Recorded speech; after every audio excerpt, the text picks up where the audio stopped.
Tennessee 94th in returning production.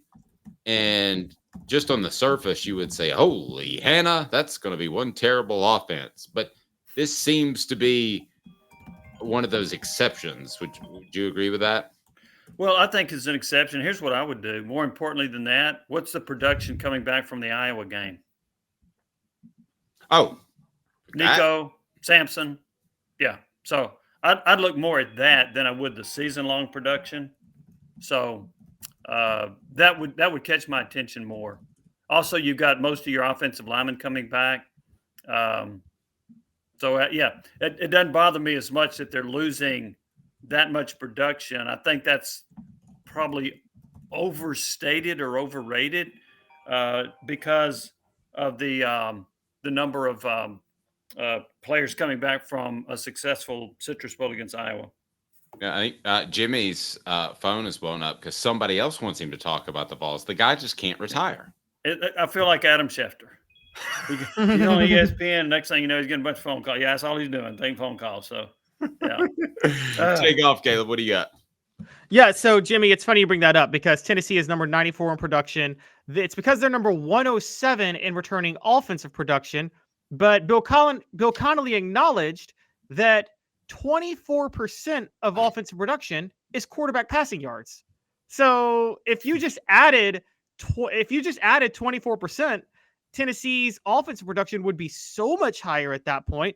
I mean, I'm doing the math in my head, funny enough, and I'm just looking at it, and I'm thinking that they would be, you're talking about 68% at that point and returning production alone, and that would put them in the top 35. So they're from 94 to 35.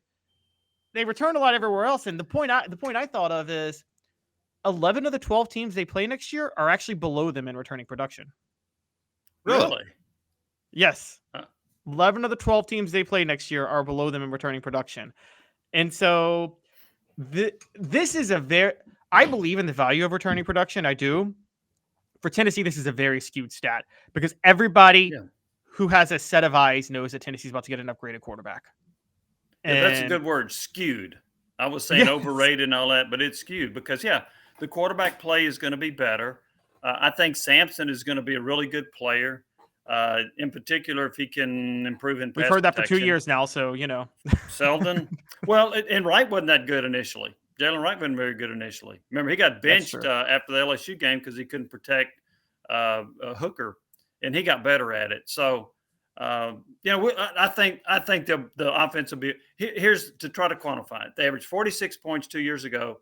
Last year they averaged 32. I see him back in that 38 to 40 point range this year. Y'all may see higher, but that's about what I'm seeing for their average.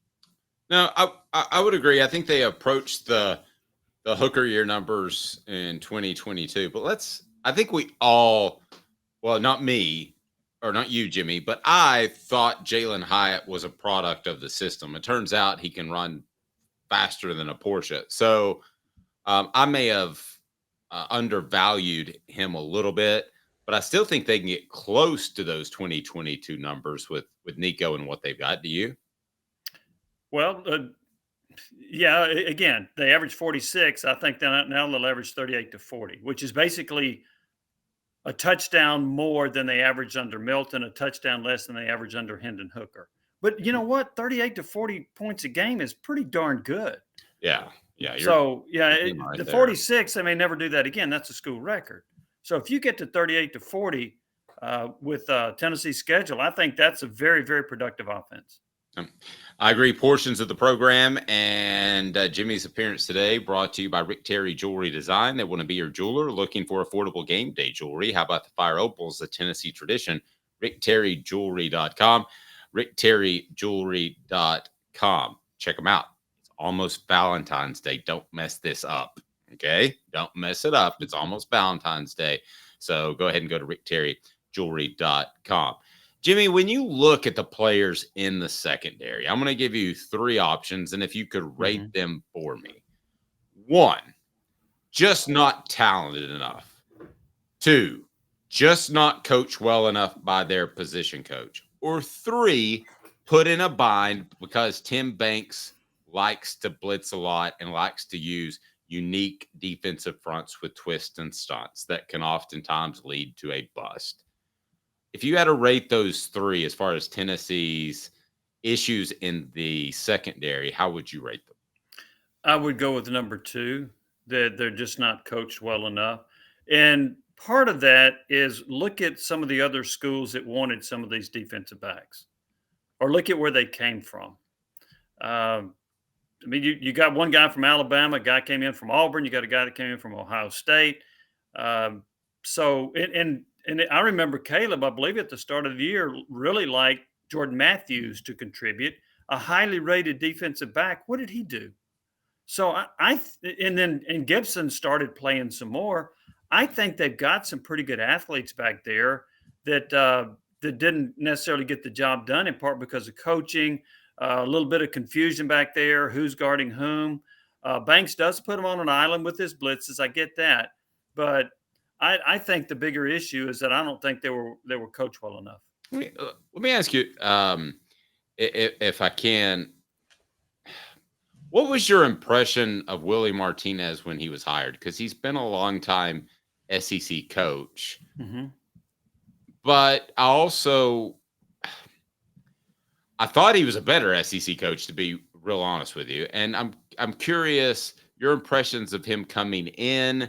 Is this a situation where maybe he's just challenged as a coach in general, or is this a situation where he's coming down towards the end of his career? Why do you think he hasn't coached at a higher level? I thought he was average when he was here under Butch Jones. Okay. And I think he's average now. I just think he's an average coach. So, I don't want to bash on him too much because I like the guy, but I don't think he's getting it done. I think the results are indicative of that. And Tennessee's pass defense wasn't very good. And it wasn't because the quarterbacks had 8 seconds to throw the football. Tennessee was among the SEC leaders in sacks. They were among the SEC leaders in quarterback pressures. And so it wasn't like quarterbacks had all day, all the time to throw the football, and they were to blame. I think there were some communication issues. I don't know if it's technique, fundamental issues, or what it was. I just didn't like the way they performed, and I think they have more talent than what they display. Great, Caleb. Yeah. So, Jimmy, is this kind of a?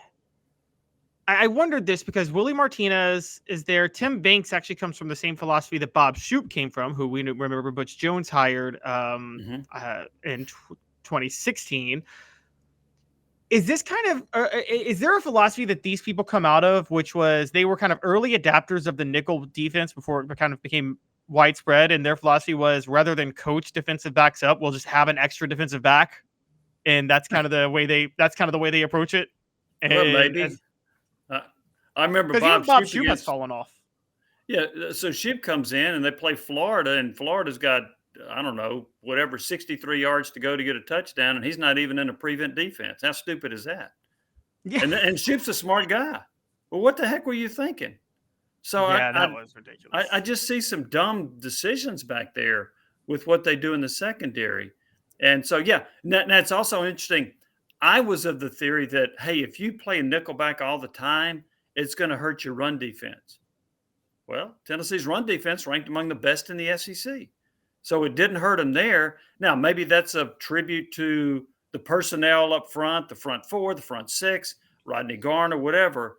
But Tennessee did a really nice job of stopping the run without much help from the secondary. When the secondary made tackles, where was it? 5, 6, 8 yards down from the line of scrimmage.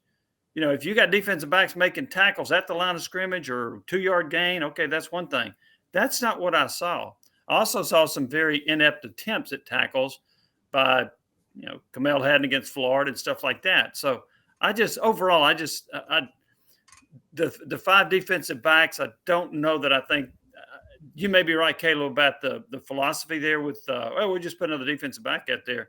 But as far as the secondary is concerned, to me, that has not worked.